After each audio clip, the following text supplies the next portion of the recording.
बिस्मिल्लाहिर्रहमानिर्रहीम। मेरा नाम अहमद है। मेरी उम्र 15 साल थी। मेरा बाप एक शराबी था जो घर में एक पैसा भी न देता था। मेरी माँ दूसरों के घर में काम करती थी और इन पैसों से मुझे पढ़ा रही थी। एक दिन मेरी माँ बहुत बीमार हो गई और मैंने मेरे बाप से कहा कि कहीं से दवाई के पैसे ले आएं, नहीं तो माँ मर जाएंगी। मेरे बाप ने मुझे कहा, मेरे पास तो 1 रुपया भी नहीं है। तो मैंने घर में जो भी सामान मुझे इस काबिल लगा कि उसे बेचा जा सकता है, उसको बेच डाला। मैं पैसे लेकर वापस आ रहा था। सोचा था कि माँ को अस्पताल ले जाऊंगा। मेरे बाप ने मुझसे पैसे छीन लिए और मुझसे वो पैसे लेकर भाग गया। अब मेरे पास कोई रास्ता नहीं बचा था। मैं बहुत रो रहा था, बहुत परेशान था। मेरी माँ ने मुझसे कहा कि बेटा, मैं जिस घर में काम करती हूँ उस घर में चला जा और कुछ पैसे उधार ले आ ताकि मेरा इलाज हो सके। मेरे पास भी कोई रास्ता नहीं था। रात का वक़्त था। जब मैं इसके घर पहुंचा, मेरे दरवाजे पर दस्तक देने से और चौकीदार से बहस करने की आवाज़ से वो सेठ जाग गया। क्योंकि वो गहरी नींद सो रहा था। वो बाहर आया और चिल्लाने लगा कि इस वक्त कौन है जो तंग कर रहा है। मुझे आगे बढ़ा और कहा कि सेठ साहब, मेरी माँ आपके घर कई सालों से काम कर रही हैं। आज वो बहुत बीमार है। मेरे पास 1 रुपया भी नहीं है। बराए मेहरबानी मुझे 500 रुपये उधार दे दे, फिर मैं आपको वापस कर दूंगा। सेठ ने मेरी बात सुनकर अनसुनी कर दी। इस बात में कोई दिलचस्पी नहीं थी उसे कि किसी की जान जा रही है। वो तो बस इस बात पर गुस्सा था कि उसकी नींद खराब क्यों की। उसने मुझे धक्के देकर घर से निकाल दिया। इस घर से निकाल दिया गया तो मैंने देखा कि इस घर के बाहर एक बूढ़ी औरत खड़ी थी। उसके कपड़े काले स्याह थे और बाल भी काले थे। वो मुझे देखकर मेरी तरफ आई और उसने कहा, क्या बात है? तो मैंने उसको सारी कहानी बता दी। उसका कहना था कि ये सेठ तो तुम्हारी मदद नहीं करेगा। मेरे पास कुछ पैसे हैं जो तुम रख लो, तुम्हारी माँ की ज़िंदगी बचाने में काम आएंगे। मैं समझ न सका कि मैं इस औरत से पैसे लूँ या नहीं, पर मेरी माँ की ज़िंदगी का सवाल था। मैं पैसे लेकर घर की तरफ भागा, लेकिन मैंने देर कर दी। मेरी माँ इस दुनिया से जा चुकी थी। अगर वो सेठ मुझे पैसे वक़्त पर दे देता तो मेरी माँ इस दुनिया में होती। उसने मेरी माँ की जान ली थी, वही मेरी माँ की जान का कातिल था। लेकिन मैं इस वक्त उसका कुछ नहीं बिगाड़ सकता था और मेरा इकलौता रिश्ता भी इस दुनिया से चला गया। मेरा बाप मुझे इस दिन के बाद से कभी दिखाई नहीं दिया और 2 हफ्ते के बाद पता चला कि ज़्यादा शराब पीने की वजह से वो रेल की पटरी पर मरा हुआ मिला है। मैंने अपनी तालीम जारी रखी और कोशिश की कि मैं एक बड़ा इंसान बन सकूं। मैंने दिन रात बहुत मेहनत की और बिल आखिर एक बड़ी कंपनी में नौकरी लग गई। कुछ साल की मेहनत के बाद मैंने कंपनी खरीदी और अब मैं भी एक सेठ बन गया। मैंने उसी सेठ के घर अपना रिश्ता भेजा जो उसने अपनी बेटी के लिए हंसी खुशी कबूल कर लिया। क्योंकि मैं अब दौलत वाला था और देखने में भी हसीन। उसकी बेटी का नाम इमन था। वो भी देखने में काफ़ी खूबसूरत थी। हमारी शादी 4 माह के अंदर अंदर हो गई। इमन दुल्हन बनी मेरे कमरे में बैठी थी। मैं कमरे में आया और उसका हाथ थाम कर उसे कहा कि मेरे साथ चलो, मैंने तुम्हें कुछ दिखाना है। वो बहुत खुशी के साथ मेरे साथ चलने लगी कि मैं उसे कोई तोहफा देने वाला हूँ। मैं अपने घर के स्टोर रूम में ले आया और उसे वहाँ छोड़ दिया। मैं वहाँ से जाने लगा तो बोली, तुम मुझे यहाँ छोड़कर जा रहे हो? तो मैंने कहा, आज से तुम यहीं पर रहोगी। वो हैरान परेशान रह गई कि आखिर मैं उसके साथ ऐसा क्यों कर रहा हूँ। वो कहने लगी, मेरा कसूर क्या है? तो मैंने उसे इतना कहा कि तुम्हारा कसूर ये है कि तुम घमंडी और बेरहम बाप की बेटी हो। 2 घंटे बाद मैंने अपने ससुर को फ़ोन किया और कहा कि आपकी बेटी तो शादी की पहली रात ही भाग गई है। यूनस के कदमों तले से ज़मीन निकल गई। वो भागा भागा मेरे घर आया और शर्मिंदा हुआ कहने लगा, ऐसा नहीं हो सकता, ऐसी तो कोई बात भी नहीं। तो सेठ साहब, क्या मैं झूठ बोल रहा हूँ? मेरे लिए लड़कियों की कमी नहीं थी। 1000 रिश्ते थे मेरे लिए, पर मैंने आपकी बेटी को तरजीह दी और वो आपके और मेरे मुंह पे कालक मल के ना जाने किस आशी के साथ भाग गई। ये तरबियत की है आपने अपनी बेटी की। अब आपकी भी इज्जत ख़राब हो गई और मेरी इज्जत तो वैसे ही लुट गई है। मैंने यूनुस को बहुत शर्मिंदा किया। यही उसके लिए सबसे बड़ा सदमा था और मेरा उससे इंतकाम था। उसका सारा रूप दबदबा बैठ गया और वो बड़ा ही खतरनाक दिखने वाला आदमी आज फूट फूट कर रोने लगा। आज मेरे दिल को सुकून मिला। वो फिर चला गया और बहुत ज़्यादा बीमार रहने लगा। उसने अपनी बेटी की गलती का बहुत असर लिया और सदमे में आकर अपनी तबीयत ख़राब कर ली।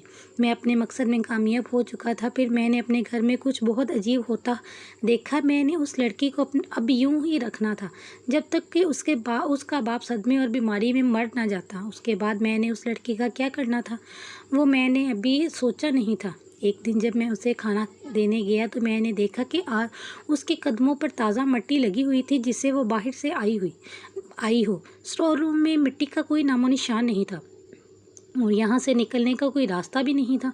मैं हैरान रह गया, पर मैंने उससे पूछा नहीं। यूँ तो स्टोर रूम में कैद थी, लेकिन फिर भी उसके चेहरे पे बहुत सुकून था। न जाने वो क्या सोच रही थी। मैं खाना देता तो खा लेती और मुझसे कोई सवाल नहीं करती, लेकिन हर रोज़ ही उसके कदमों पर मुझे मिट्टी नज़र आती और उसका गैर मामूली रवैया मुझे सवालों में उलझा देता। मैंने सोचा कि स्टोर रूम के दरवाजे पर बैठने के लिए एक पहरेदार रख लेता हूँ, ताकि वो उस पर नज़र रख सके।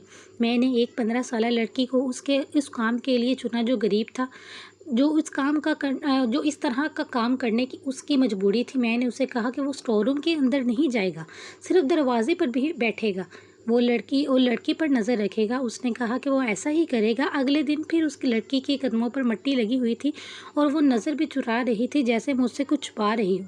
मैंने उस लड़के से कहा कि तुमने नज़र रखी थी कि कहीं जाती तो नहीं? तो उसने कहा कि मैं तो पूरी रात नहीं सोया मालिक, मैं तो उसको ही देखता रहा, ये तो अपनी जगह से हिली भी नहीं। फिर उसके कदमों पर ताज़ा मिट्टी कैसे लग जाती है? क्या वो वाकई चुड़ैल है, ये जिन है जो खुद ही कमरे से बाहर निकल जाती है? तुमने ठीक से काम नहीं किया होगा, ये सब तुम्हारी गलती से हुआ है। मैंने इस लड़के को नौकरी से निकाल दिया। एक दिन मैं अपनी बीवी को खाना देना भूल गया और सोचा कि आज भूखी ही रहे तो अच्छा है। पूरा दिन इस तरह गुजर गया कि अगले दिन की रात आ गई। मुझे उसे खाना तो खिलाना ही था। अगर वो मर जाती तो मेरे ज़िम्मे ही उसकी मौत लग जाती। खाना लेकर स्टोर रूम की तरफ गया और जैसे ही मैंने स्टोर रूम में कदम रखा तो मेरी जैसी रूह ही फना हो गई। इस स्टोर रूम में मुझे एक ऐसा साया नज़र आया जिससे वहाँ कोई था, जिससे मेरी बीवी बातें कर रही थी और हंस रही थी। मुझे देखते ही वो शख्स वहाँ से भाग गया और मेरी बीवी भी कुछ परेशान नज़र आने लगी। मैं पागलों की तरह आगे बढ़ा। कौन था यहाँ पर? किससे बात कर रही थी तुम? बताओ मुझे, कहाँ से तुम इस शख्स को अंदर आने का रास्ता दिया? कैसे तुम यहाँ से बाहर जाती हो? बोलो, सब कुछ बताओ मुझे। मुझसे झूठ मत बोलना, मैं सब जानना चाहता हूँ, मेरा इतना कहना था। हालांकि मैं बहुत गुस्से पर था, पर मेरी बीवी अचानक हंसने लगी। मैं हैरान हो गया कि आखिर ये लड़की क्या है, क्या चाहती है और ऐसे मौके पर क्यों हंस रही है। मैं तुम्हें सब सच बताऊंगी जब तुम मुझे इस जगह से निकालोगे और मेरे बाप से भी ये बात कहोगे कि मैं भागी नहीं हूँ, बल्कि तुमने मुझे यहाँ पर कैद कर दिया था। उसकी बात सुनकर मैं हैरान रह गया और कहने लगा कि अच्छा, तुम अपने बाप की ज़िंदगी बचाना चाहती हो, पर मैं तो तुम्हें यहाँ से तब तक नहीं निकालूंगा जब तक तुम्हारा बाप मर नहीं जाता। तुम यहाँ से बाहर जाओ या किसी और को यहाँ बुलाओ, मुझे कोई फ़र्क नहीं पड़ता। पर दरअसल मुझे फ़र्क पड़ता था, क्योंकि मैं नहीं चाहता था कि मेरी बीवी किसी और के साथ हो। वो जैसी भी थी, वो मेरी बीवी थी और मेरे दिमाग में यही था कि उसके बाप के मर जाने के बाद मैं उसे यहाँ से निकालूंगा और अपने साथ ही रखूँगा। मेरी दुश्मनी उसके बाप के साथ थी, उसके साथ नहीं। लेकिन ये कोई आम लड़की नहीं थी। ये पहले दिन से ही ना तो डर रही थी और ना ही परेशान होती थी। मुझे तो समझ नहीं आ रहा था कि आखिर ये चाहती क्या है और वो शख्स कौन था जो मुझे देखते ही देखते यहाँ से गायब हो जाता था। और गायब हुआ भी यहाँ कहाँ गायब हुआ, ये कैसे मुमकिन हो सकता है? मैंने ये घर खुद खरीदा था और ये देखकर ही खरीदा था कि इसमें एक स्टोर रूम भी हो, जो कि घर की पिछली साइड पर था। ये घर पुराने ज़माने का ज़रूर था, लेकिन बहुत अच्छी हालत में था और स्टोर रूम में कोई मिट्टी नहीं थी, जबकि इस लड़की के कदमों पर रोज़ मिट्टी लगी होती थी। मैं अपने कमरे में आ गया और मुझे कॉल आई कि मेरे ससुर की हालत बहुत गैर हो गई है, वो अस्पताल में है। मैं वहाँ पहुँच गया। मेरे दिल को तो जैसे सुकून मिल गया। मैं अस्पताल गया तो मेरे ससुर आईसीयू में थे। डॉक्टर का कहना था कि उनके पास वक्त बहुत कम है। मैं उनके पास जाकर बैठ गया और वो मेरा हाथ थाम कर मुझे कुछ बताने लगे। उन्होंने मुझे एक ऐसी बात बताई कि मेरे कदमों तले से ज़मीन ही निकल गई। उन्होंने मुझे एक कहानी सुनाई। उन्होंने कहा कि मेरी बीवी को शादी के 8 साल बाद भी औलाद नहीं हो रही थी। दिन रात वो बहुत परेशान रहती थी, रोती रहती थी। मेरे पास बहुत दौलत थी, लेकिन मेरी दौलत से उसके आंसू साफ नहीं कर पा रहा था। हम पर हमारे ख़ानदान का बहुत दबाव था। मेरी माँ मेरी दूसरी शादी करवाना चाहती थी, लेकिन मैं अपनी बीवी से बहुत मोहब्बत करता था। एक दिन मैं ऑफिस से घर आया तो मैंने देखकर हैरान रह गया कि मेरी बीवी की गोद में एक प्यारी सी बच्ची थी। मैंने फ़ौरन पूछा, ये कहाँ से आई? तो वो कहने लगी, ये मुझे करीब के पार्क में मिली है। अब ये हमारी बेटी है। मैंने उसे कहा कि ये किसी और की बेटी है और जिसकी भी है वो उसको तलाश कर रहे होंगे। हम पुलिस को खबर करते हैं, इस बच्ची की गुमशुदगी की रिपोर्ट करवाते हैं। कोई उसे उठा कर ले जाएगा। मेरा इतना ही कहना था कि मेरी बीवी बेहोश हो गई। डॉक्टर के पास ले गया तो उन्होंने कहा कि इसको कोई सदमा ना दे।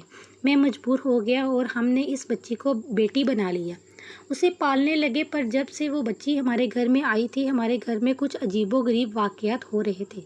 वो बच्ची ज़रूरत से ज़्यादा समझती थी और बहुत कम उम्र में ही उस बहुत बड़ी-बड़ी बातें करती थी। मेरी बीवी इस दुनिया से जब गई तो इस बच्ची की उम्र 15 साल थी। मैं आज तक ये समझ नहीं पाया कि मेरी बीवी को हुआ क्या था। वो अचानक ही अपने कमरे में मुर्दा हालत में मिली थी, जबकि रात को अपने कमरे में अच्छी भली सोई थी। मैंने अपनी बेटी को एक बूढ़ी औरत के साथ देखा और मुझे देखते ही बूढ़ी औरत वहाँ से भाग गई। फिर मैंने अपनी बेटी को इस बुढ़िया के साथ कई दफ़ा देखा। मैंने इस लड़की की परवरिश अपनी बेटी की तरह की है।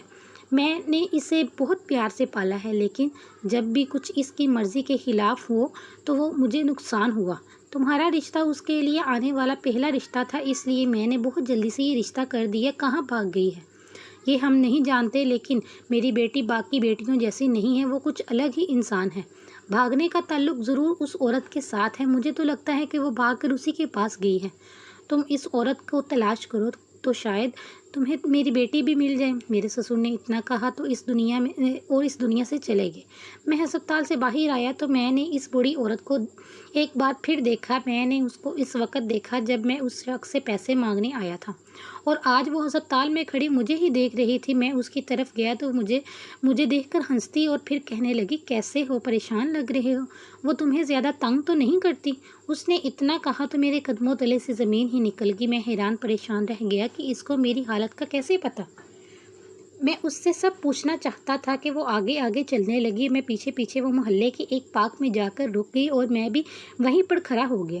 रात का वक़्त था, आसपास कोई भी नहीं था। वो बोली, मैं इस बच्ची को इस सेठ की दहलीज पर छोड़कर गई थी। मैं एक नहायत ही गरीब औरत थी। मेरे पास इसे पालने के लिए 1 रुपया नहीं था। जब मैंने देखा कि सेठ की बीवी इससे बहुत प्यार कर रही है और बहुत नाजो नखरे में उसको पाल रही थी, तो मैं उसे वापस लेने नहीं आई, लेकिन ममता के हाथों मजबूर होकर मैंने अपनी बेटी को सब कुछ बता दिया कि मैं उसकी माँ हूँ, लेकिन उसे मेरे साथ ये ऐशो आराम नहीं मिलेगा। ये बात जानकर वो मेरी बेटी है और वो उसका सौतेला माँ बाप है, तब से वो इनमें दिलचस्पी नहीं रखती। इसलिए मैंने उसे बताया कि उसे इसी घर में रहना होगा। मैं अक्सर चुप कर उससे मिला करती थी और उसको समझाती थी कि तुमने ज़िंदगी में कैसे जीना है। तुमने इस ख़ानदान की सारी जायदाद अपने नाम करनी है। इसे अपने बाप के मरने का कोई अफसोस नहीं है, क्योंकि अब वही सारी जायदाद की मालिक है। लेकिन वो लड़की तुमसे मोहब्बत करती है। उसने कहा कि मुझे ये लड़का पसंद है और मैं इसके साथ रहना चाहती हूँ, लेकिन तुमने उसे स्टोर रूम में बंद कर दिया। मैं सब जानती थी। मैं हमेशा उस पर नज़र रखी थी। मैंने और उसने मिलकर ही इस स्टोर रूम से बाहर निकलने का एक रास्ता बनाया था। जब तुम सो जाती थी तो वो निकल कर मेरे पास आ जाती थी, लेकिन वो अपने बाप के पास नहीं गई, क्योंकि उसके बाप के मर जाने में ही फ़ायदा था। मैं घबराया हुआ अपने घर के तरफ रवाना हो गया। रास्ते में सोचता जा रहा था कि कैसे स्टोर रूम तक जाऊँगा, किस मुंह से इसे माफ़ी मांगूंगा। बस मैंने ये सोच लिया था कि इस लड़की को आज़ाद कर दूंगा। लेकिन जब मैं अपने घर पहुंचा तो सामने का मंजर देखकर हैरान हो गया कि वो तो हाल में बैठी थी। कैसे निकली, और अगर वो पहले से ही निकल सकती थी तो अब तक मेरे साथ ये गेम क्यों खेल रही थी? मैं हैरान खड़ा उसे देख रहा था। क्या हुआ, इतने हैरान क्यों नज़र आ रहे हो? मैंने तुमसे शादी इसलिए की क्योंकि तुम मुझे अच्छे लगे थे, लेकिन तुमने मुझसे शादी महज अपनी दुश्मनी निकालने के लिए की थी।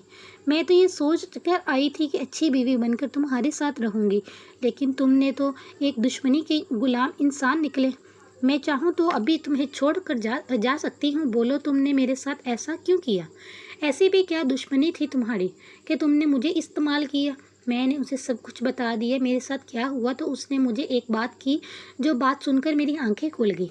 उसने कहा कि तुमने बदला लेने को तरजीह दी और सारी ज़िंदगी इस काम में लगे रहे। अगर तुम बदला लेने की बजाय मुआफ़ करने को तरजीह देते तो तुम्हें अल्लाह ने इतना देना था कि तुमसे संभाला नहीं जाना था। पर अब तुम्हारे साथ क्या होगा ये तुम भी नहीं जानते। मैं जानता था कि वो मुझे मुआफ़ नहीं करेगी, पर उसने कुछ ऐसा किया कि मज़ीद हैरान हो गया। वो मेरे पास आई और मुझे कहने लगी, मैं तुम्हारी बीवी हूँ, तुम्हारे निकाह में हूँ। जो हुआ उसे भूल जाते हैं। तुमने अपना बदला ले लिया, मैंने तुम्हें मुआफ़ कर दिया। अगर मैं तुम्हें मुआफ़ करने का सबक पढ़ा रही हूँ तो क्या मैं खुद इस पर अमल नहीं करूँगी? मैंने तुम्हें मुआफ़ किया, लेकिन तुम्हें अपने दिल से सारी नफ़रत और दुश्मनी निकालनी होगी। मेरी आंखें भर आई। मैं सोच भी नहीं सकता था कि मुआफ़ करना इतना आसान होता है। अब मैं अपनी बीवी एमन के साथ हंसी खुशी ज़िंदगी बसर करता हूँ।